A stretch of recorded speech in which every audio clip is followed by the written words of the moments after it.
இந்தியாவில் மக்கள் தொகை அதிகமா உள்ள 5 ஸ்டேட்ஸ் என்ன அப்படிங்கறது தான் இப்ப எழில் நம்ம கிட்ட கரெக்டா சொல்ல போறாங்க. மேபி ஃபர்ஸ்ட் தமிழ்நாடு இருக்கா? தமிழ்நாடு இந்த லிஸ்ட்லயே கிடையாது.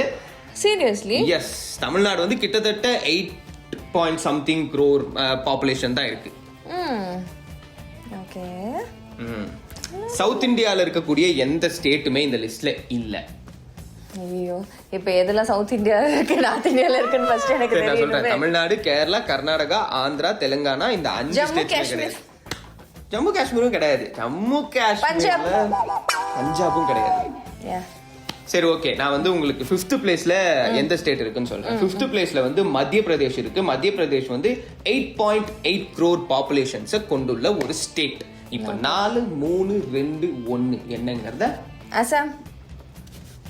அது எப்படி தேடி கண்டுபிடிச்சு இருக்கிறதுல கம்மியான பாப்புலேஷன் இருக்கிற ஸ்டேட்டா சொல்றீங்க? அசாமும் கிடையாது.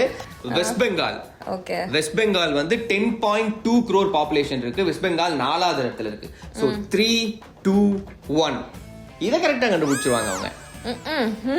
சரி, தேர்ட் ஒன் வந்து பி எழுத்துல ஆரம்பிக்கக்கூடிய ஒரு ஸ்டேட். பீகார் வந்து கரெக்ட். பீகார்ல வந்து 12.8 crore பீப்புள் வந்து வாழ்ந்துட்டு இருக்காங்க. So number 2 and number 1. இன்னொரு ஈஸியான க்ளூ தரேன். சச்சின் டெண்டுல்கர். மகாராஷ்டிரா வந்து 13 crore பாப்புலேஷனோட 2வது இடத்துல இருக்கு. நம்பர் 1 வந்து உத்தரப்பிரதேஷ். உத்தரப்பிரதேஷ் தான் இந்தியாவிலேயே அதிக மக்கள் வாழக்கூடிய ஒரு ஸ்டேட். 24 கோடிக்கு மேல மக்கள் வாழ்றாங்க. கிட்டத்தட்ட பாகிஸ்தான்ல இருக்கிற மக்கள் எண்ணிக்கையை விட இங்க இருக்கிற மக்களோட எண்ணிக்கை ஈக்குவலாவோ இல்ல அதை விட அதிகமாவோ இருக்குன்னு சொன்னாங்க. So number 1 Uttar Pradesh, number 2 Maharashtra, number 3 Bihar, number 4 west Bengal, number 5 மத்திய பிரதேஷ். இப்ப தெரிஞ்சது என்ன? நம்ம ஊர் சைடு யாரு நிறைய அவ்வளவு பாப்புலேஷன் இல்லையா? நம்ம ஊர்ல நிறைய பாப்புலேஷன் இருக்கும்னு நினைச்சேனே. நம்ம ஊரே பாப்புலேஷனா அப்ப உத்தரப்பிரதேஷ் நினைச்சு பாருங்க.